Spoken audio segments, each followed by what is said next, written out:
Okay, I'm gonna go ahead and call the meeting to order. First item is attendance. Corey, Here. Ellis, Present. Malone, Here. Hart, Here. Casey, and Phillips. Here. Thank you very much. Second item, elections. First position, chair. Do you have a motion? Does anybody want to, I suppose I should open the floor for nominations for chair. I nominate Tony as the chair. You're doing a great job, sir. I'm going to take a personal moment of preference to say thank you. Yeah. But it's somebody else's turn. Let somebody else. Could I make a nomination to nominate Colleen? Absolutely. Thank you. I'd like to nominate Colleen. You want to flesh that out, so like we did last year, for a one-year term or to expire at the next meeting, like to expire in July 2026 or The meeting immediately following? yeah, do you want me to restate that? Yeah, go ahead and remake your motion. All right, thank you. I'd like to make a motion to nominate Colleen Fellows for chair of Development Impact Fee Advisory Committee for a term of 1 year to July 2026 or until the next time the Development Impact Fee Advisory Committee meets after July 2026. Thank you. Do you have a second? I'll second that. Thank you. Any other nominations? Hearing none, we will vote on Colleen. All those in favor, please say aye. Aye. Aye. Any opposed? Colleen hasn't. Is Colleen excited about it? Yeah. Next order of business, same election for co-chair. I open the floor for nominations for co-chair and make one myself since I can from this position. I would like to nominate Michael Ellis for co-chair for a term of 1 year expiring July 2026 or the following meeting. Do we have a second? I'll second that. Any other nominations?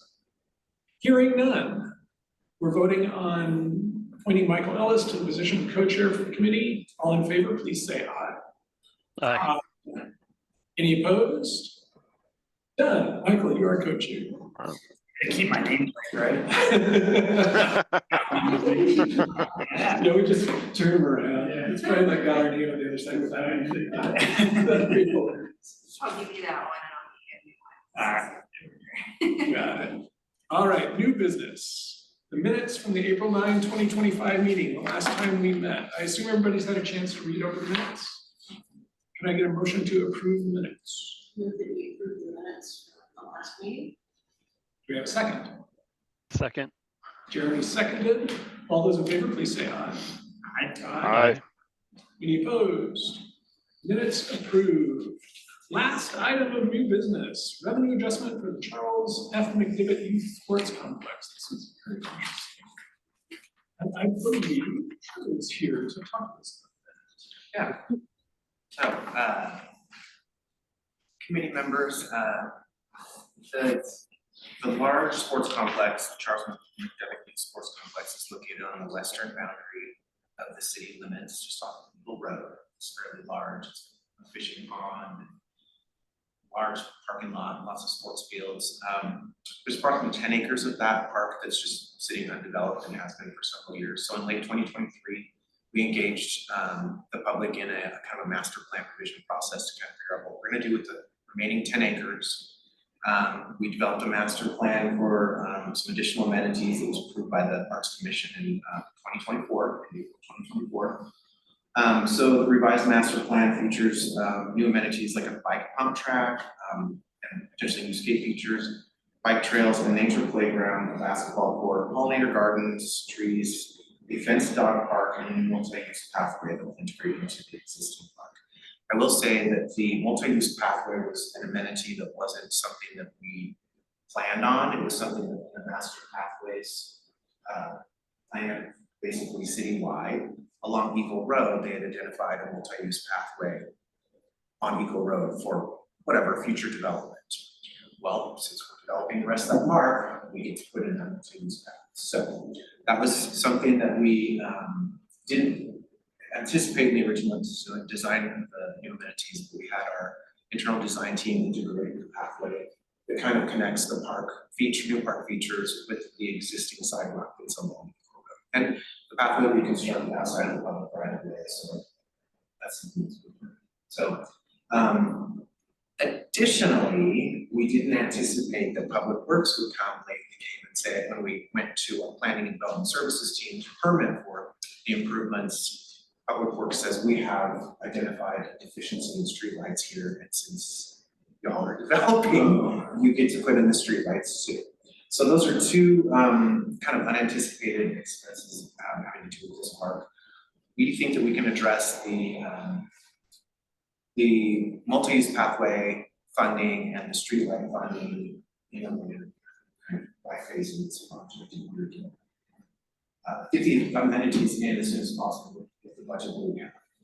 The only thing that we had as an alternate item was the dog off-leash area, the dog park, which was a strong preference for amenities from the neighborhood, but we couldn't include it based on the budget. So we after the project went up to bid, we got some numbers back. And if we have an additional 75,000, we can add that dog park amenity to the amenities mix for this, the build out of the remaining 10 acres for this. Now I will point out that there's 35,000 coming from the mayor's office discretionary fund. So we're asking for a budget estimate of $40,000 from the original 1.2 million that was allocated for this project. Now in the memo, it's kind of confusing because, and I'll blame Travis from GFA. He writes in the last paragraph that the total impact fee contribution for the project is 1.275. So I would argue that it's actually 1.240,000. Right, yeah. With the remainder 35,000 coming from mayor's discretion. So that's just a little, the wording's a little off, but we're just asking for an additional 30,000 to complete the dog off. This comes from the overall impact fee as opposed to the regional. Right, for this, which I believe is West Edge. Okay.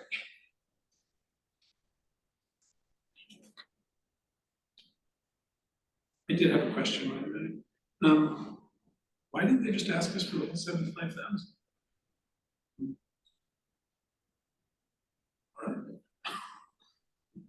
I just write the memo and then just, proceed as instructed. Yeah, I mean, it would have been nice if we could just ask for, to put in streetlights and multi-use pathway and the dog park and additional add alternates to the plan.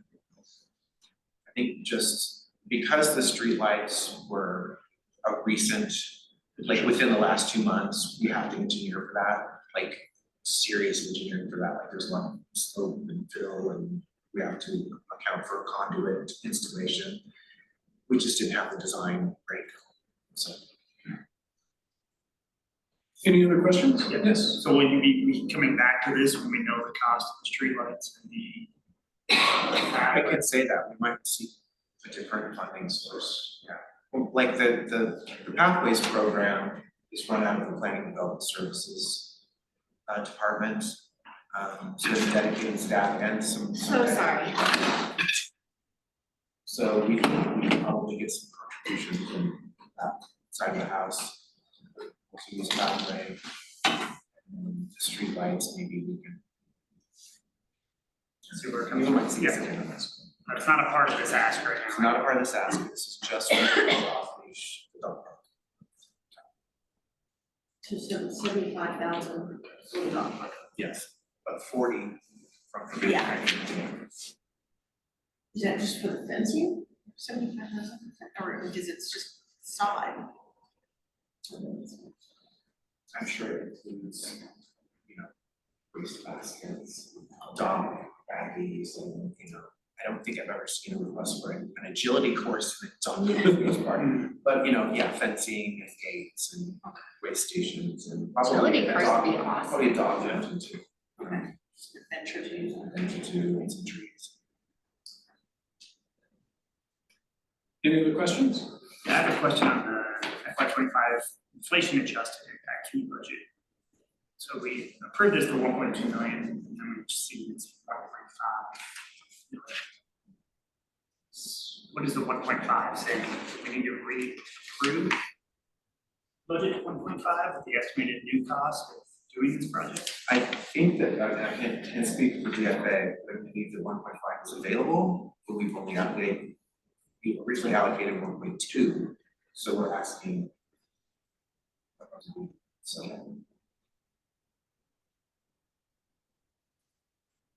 Can't say don't quote me on that, because I'm just on that. Yeah. But I believe that's the case. Yeah, when I read it, I thought maybe what Travis was telling us is if we had adjusted everything for inflation, we would be looking at 1.54 million for the two, even though they're still asking us for 1.2. Usually what happens is inflationary costs come up, and we have to reapprove the budget higher to actually pay for it by the time it's due to pay. Right. So. And you said this is going just from the west region funds, it's not coming from. As I understand it, it's that specific planning.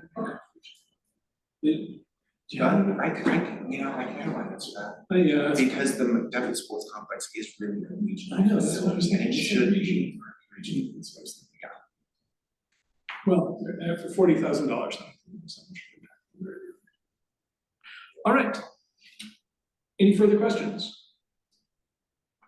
Can we get a motion?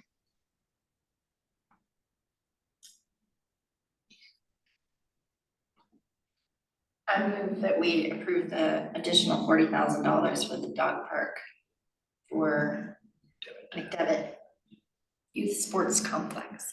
Next, do we have a second? One second. Moved and seconded, all in favor, say aye. Aye. Any opposed? The ayes have it. Nice. Okay, I think that is the whole meeting, so, Just in time. yeah, Did you want to adjourn? yeah, we have to adjourn. Can I get a motion to adjourn? You're adjourned, meeting April 9th. Oh, except it's not April. Oh, sorry. July. July. I'm looking at your sheet. I know, it's July written 9th. right on here. Meeting, it's not April. Do we have a second? One second. Moved and seconded, all in favor, please say aye. Aye. Aye. Any opposed? We are adjourned. Look at you.